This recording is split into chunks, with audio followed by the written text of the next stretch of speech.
Olá pessoal, tudo bom com vocês? Muito prazer, eu me chamo Renilson. Essa é a nossa aula 24 aí do nosso curso, beleza? E eu trouxe aqui um segundo exercício prático para a gente aplicar em Portugal, para a gente melhorar a nossa linha de raciocínio lógico em programação, tá ok pessoal? Por quê? Porque a gente precisa, né? Realmente a gente precisa desse raciocínio lógico bem trabalhado, tá ok pessoal? Então vai ser um exercício bem bacana, que é as funções da série de Maclaurin, tá ok? Uma matemática extremamente importante aí para o cálculo, tá ok? E aí, esse gênio aí da matemática, ele meio que deduziu algumas funções, tá ok? Que a gente pode aplicar em cálculo numérico, né? Para calcular aí por meio de um programinha ou calcular computacionalmente, tá ok? E uma dessas fórmulas foi exatamente esta. A fórmula 1 sobre 1 menos x, ela é dada por essa soma infinita aqui, ó. Que imagina aí você pegar vários valores, né? E somando ele e elevando a um tal expoente, e somando ele sempre, né? E percebe aí que vai chegar uma hora que vai cansar bastante, né? Então, a gente precisa de um meio para deixar isso aqui bem mais fácil, né? Um meio aí para a gente dar o resultado dessa função mais rapidamente. E um meio bastante eficiente para dar o resultado desta função é usando programação. Tá ok, pessoal? E é exatamente isso que a gente vai utilizar. Percebe aqui que nessa função, ó, nesta função aqui, nessa soma infinita aqui, alguma coisa está variando e está fazendo a mesma coisa sempre, né, pessoal? Ó, a gente tem aqui, ó, x que é elevado a zero, né? X elevado a zero, certeza que dá 1. Depois a gente tem x elevado a 1, x elevado a 2, x elevado a 3. Percebe aí que o expoente está variando de 1 em 1, né, pessoal? E aí, em cada iteração, ó, cada x, eu estou somando o valor total. Olha que maravilha. Eu posso jogar isso aqui, então, em um loop infinito, ou um loop aí, vamos supor assim, de alguns termos, sei lá, 10 termos.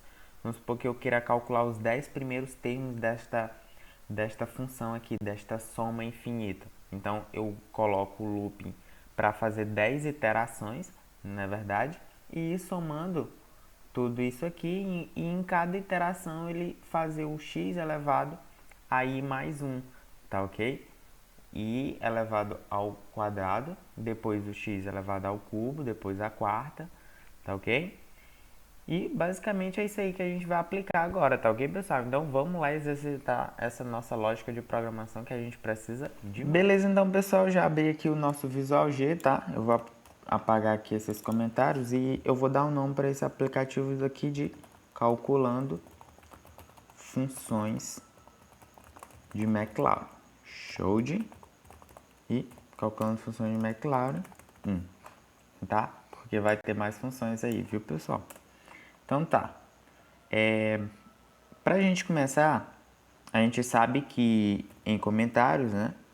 Vou botar aqui em comentários que a nossa função é 1 sobre 1 menos x, que ela é igual a x elevado a zero, tá? Mais x elevado a 1, mais x elevado a 2 e assim vai, tá ok? Nessa série infinita aí, dependendo de quantos termos você queira. Assim, pessoal, quanto mais termos essa tua soma tiver, né, mais próximo tu vai chegar do resultado dessa função aqui, viu? E além disso, para que essa função aqui, ó, esta função aqui faça sentido, né, matematicamente, para que ela faça sentido, é necessário aqui, ó, que o x, né, seja menor do que 1. Ele não pode ser igual a 1, porque se for igual a 1, esse resultado dá zero. E é impossível dividir por zero, né? A gente cai numa indeterminação matemática. E outra coisa é que ele tem que ser maior do que menos 1, tá ok? Essa é a limitação para que essa função aqui faça sentido, tá ok? Ó? Então eu vou colocar aqui ó, essa limitação aqui entre parênteses. O x ele tem que ser maior do que menos 1 e menor do que 1, tá ok? Essa aqui é a condição de existência. tá ok? Vamos colocar aqui, ó, para ficar organizado, condição de existência para essa nossa função, tá beleza, pessoal? Então a gente tem que seguir exatamente essa função, a gente tem que escolher um x que seja menor do que 1 e maior do que menos 1. Tá, então vamos só abrir aqui a calculadora e testar um valor, né, para a gente ter ideia de qual o valor que o nosso programinha tem que atingir, né, que ele tem que estar correto. E aqui eu estou na calculadora do programador, não quero isso, eu quero na padrão mesmo. Vamos colocar aqui, ó, é 1 dividido, eu vou abrir dividido, eu vou abrir parênteses aqui, ó, não tem como realmente, mas vai ser 1 dividido por 1 menos 0,5. 1 menos 0,5 a gente sabe que vai dar 0,5, né? Então, 1 dividido por 0,5 tem que dar exatamente 2. Tá ok? Então, a nossa série, né, ela tem que convergir para o valor 2. Esse seria o termo mais apropriado. A nossa série ela tem que ser somada várias e várias vezes e o resultado tem que convergir para o número 2, tá ok? Dependendo aí da nossa quantidade de termos, tá? Quanto mais termos a gente pegar e somar, mais próximo a gente tem que chegar desse valor 2, tá ok? Então, vamos lá programar. Tá, para a gente exercitar a nossa lógica de programação, o que a gente vai fazer? Primeiro, a gente precisa iniciar as nossas variáveis, né? A gente precisa do x e do somatório total, que é o nosso f de x, né? A nossa função. Então, vamos chamar isso aqui, ó, de f de x, tá ok? E vamos definir ele como sendo real, tá ok? E o nosso x real, tá ok? E pronto, acho que assim, a gente vai precisar do for, né? A gente vai ter que variar o for, então tem que ter aqui uma variável do tipo inteiro. Beleza, então a gente pode até minimizar isso aqui, ó. Tirar uma linha de código e colocar bem aqui, né? F de x e x. Aí para a gente iniciar aqui, a gente só precisa inicializar as nossas variáveis. F de x recebe 0, x também recebe 0 e o i também vai receber 0 inicialmente, tá ok? E agora a gente vem com o nosso para. Para i de 1 até... Aí aqui a gente coloca o número de termos, né? Por exemplo, se a gente quer 10 termos, ele vai fazer até 10 termos. Se você quiser deixar isso padrão para o usuário escolher, você pode colocar um escreva aqui, ó, e perguntar ao usuário, indique o número de termos a ser calculado. Olha que maravilha. Tá ok? E aí, simplesmente vai ser preciso criar essa variável aqui e mandar ele ler esta variável, chamar de n termos, tá ok? N termos.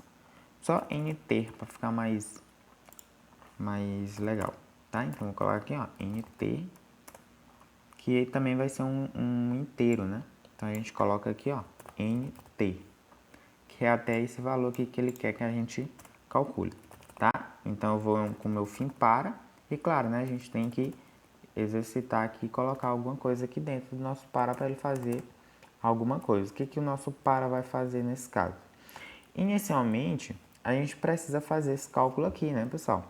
Então, simplesmente eu vou dizer que o f de x, ele vai receber x elevado a 0, mais x elevado a 1. Só que não é assim, pessoal. A gente quer que a cada looping, né, ele calcula esse valor para a gente. Então, simplesmente o que eu posso ver aqui é que esse i aqui varia, tá ok? E ele começa de 0, como também a função começa de 0. Então, ao invés de eu começar de 1 aqui, ó, eu começo de 0 para que esse i aqui do meu expoente, ele também começa de 0. E aí o primeiro termo que ele vai calcular aqui realmente vai ser o nosso x elevado a 0, tá ok? E pessoal, desse jeito aqui não vai dar certo. Por quê? Porque a cada repetição eu só estou calculando o número de termo. Aliás, eu só estou calculando o valor de cada termo. Olha que maravilha. Então, o que eu preciso fazer é incrementar o valor de cada termo nesta minha função aqui, f de x, nessa minha variável f de x. e aí eu uso novamente aquele meu recurso lá que a gente já tinha aprendido de incremento, que é o f de x é igual a f de x mais o termo. Show? Então aqui é a minha função. Posso colocar aqui um comentário? Função. E aí no final, quando terminar isso aqui, que é exatamente o que eu quero, eu vou mandar ele escrever o resultado, né? Então eu vou dizer aqui, ó, resultado. E aí eu faço uma concatenação aqui para f de x. Simples assim. Se eu vir run executar e rodar esse algoritmo agora, ele vai me dar um erro porque não é assim que a gente atribui valor, né? Preciso os 2 pontos aqui. Se eu der um continuar, também vai dar outro, porque é preciso os 2 pontos. Aqui novamente. Tá, e pronto. Agora sim, ó, indique o número de termos. Bem aqui vai dar um novo erro, ó, porque eu não coloquei os 2 pontos. Então, vou indicar aqui o número de termos. Vai ser 10. Ó, tá vendo? Ele já encontrou uma sintaxe incorreta. Se eu colocar aqui, ó, e dar um continuar, ele vai dar, ó, resultado é igual a 1. Bom, mas espera aí, a gente não escolheu o valor de zero, o valor de x, né, pessoal? Ele pensou aqui que o valor de x é 0. Então, a gente também tem que pedir para o usuário esse valor de x, né, pessoal? Então, eu vou dizer bem aqui, ó, escreva, tá? E dizer aqui, ó, indique o valor de x. Indique o valor de x, né, pessoal? E aí eu venho em leia esse meu valor x. Se a gente vir run executar, rodar algoritmo e escolher um valor aí para, sei lá, 0.5, né, esse, o valor que a gente queria, indicar o número de termos, 10, ele vai dar aí, ó. Percebe aí que ele convergiu, né, para o nosso valor 2. Então, realmente convergiu para o nosso valor, né, pessoal? Nosso programinha aí tá funcionando beleza, tá ok?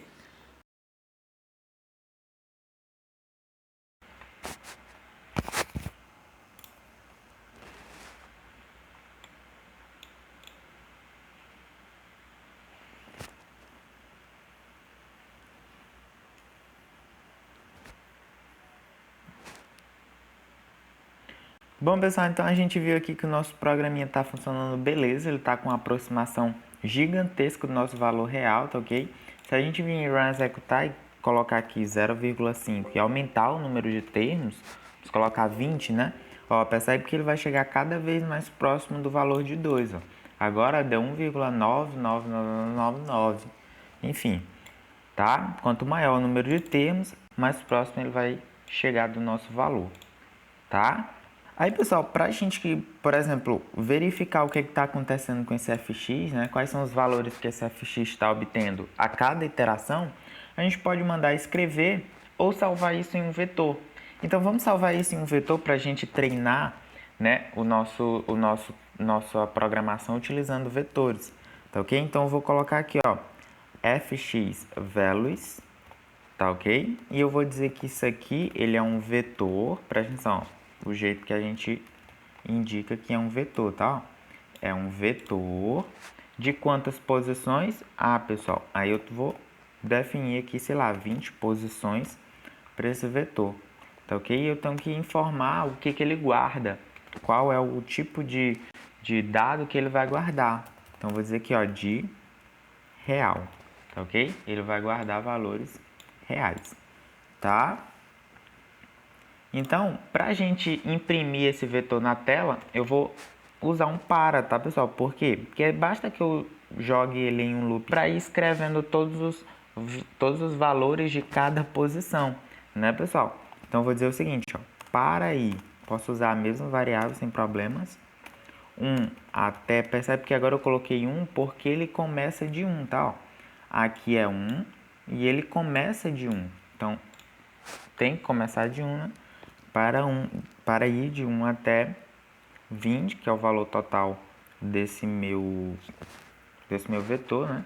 Faca, tá? Então, eu vou dizer o seguinte, ó. Escreva valor. Então, eu posso fazer uma concatenação aqui, ó, pro i. Aí, ele vai dizer valor 1 é tal, valor 2 é tal, valor 3. Entendeu? Colocar mais um aqui, ó. 2 pontos e mais uma concatenação. Assim, eu vou botar um espaço aqui e o próximo valor que ele tem que printar é exatamente o valor do meu vetor. Então, vou colocar assim, ó, fx values, em que posição? Exatamente na posição i, porque é ele quem vai variar a cada iteração, tá ok? Então, primeiro vai ser 1 aqui, né? Então, ele vai printar na posição 1, depois na posição 2, depois na posição 3 e até terminar o looping. Aí eu venho enfim para. E claro, eu tenho que atribuir os valores nesse meu vetor. Como é que eu faço isso? Dentro deste for aqui, ó, aliás, deste looping para, eu simplesmente vou colocar para ele receber esses valores na posição i. Olha que maravilha. Fx values recebe fx e eu tenho que informar a posição. Para mim informar a posição, eu entro com os colchetes e venho com o meu i. Se eu quisesse só na posição 0, poderia, só que a cada repetição ele ia sempre salvar na posição 0 e eu não teria todos os valores, eu só teria o último valor de f de x. Então eu vou colocar i para cada iteração ele somar essa posição e colocar aqui dentro desta minha posição aqui. Tá? Então, vou dar um run executar, rodar o algoritmo e verificar aqui novamente. Eu vou dar 0.5, meu valor de x. Vou indicar aqui 10 posições. E aí ele já deu um erro aqui. Ele disse que f de x values na posição 0 não foi encontrada. E claro, né, pessoal? A gente não definiu o nosso vetor na posição 0. Né? E se a gente definir aqui na posição, iniciar na posição 0, rodar o algoritmo, se eu não me engano, eu acho que ele dá um erro. Não, dá não. Percebe que aqui ficou todo bagunçado, né? Então, realmente dá para colocar a posição 0. Eu achava que a posição 0 no Portugal não existia. Mas, beleza, a gente pode colocar aqui 0, então, e colocar um escreva L para ele pular a linha, né? Então, vou rodar o algoritmo novamente, botar 0.5, 10, e tá aí, ó. Olha que maravilha. Inicialmente, o primeiro termo que ele calculou, ó, foi de 1,5. E o segundo termo foi 1,75. O terceiro termo, o quarto termo, o quinto termo, e tá todos aqui, ó. E percebe, pessoal, que realmente a cada iteração ele converge para o nosso valor 2. Né, pessoal? Então, olha que maravilha. O nosso programa está funcionando beleza. A gente pode visualizar quais são os valores de cada iteração, né? Quais os valores que o f de x está recebendo a cada iteração desse loop e mostrar no final, né, pessoal? E percebe o seguinte, aqui deu 0, né? Por que deu 0? Porque são as outras posições do vetor, ó, que realmente existe, porque eu disse que ele era até 20, ó, tá?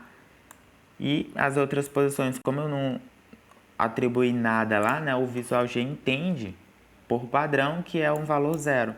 E para a gente resolver esse problema é muito simples, muito fácil. Ó. Basta que a gente diga o seguinte, ó, coloca um se aqui, ó, se fx values na posição i for igual a 0, né, for igual a 0, ele não printa nada, tá? Não acontece nada. Vou botar um comentário aqui, não acontece nada. Agora, se não for 0, é o se, né? Se não for 0, aí ele printa isso aqui pra gente. Tá ok? Eu dou um fim se, vou organizar a indentação aqui, ó, vai ficar bonitinho. E tá aí, ó, esse aqui é o nosso looping. Se eu vim em run executar, rodar o algoritmo, 0.5, 10 termos, ele vai dar aqui, faltou um então, né, pessoal? Então, vamos continuar e tá aí, ó. Ele já não escreveu mais as posições, que é 0. Bom, pessoal, então para não ficar muito grande essa nossa aula, muito extensa, eu vou continuar essas outras funções de Maclaurin na próxima aula, tá ok, pessoal? Então, tchau, tchau.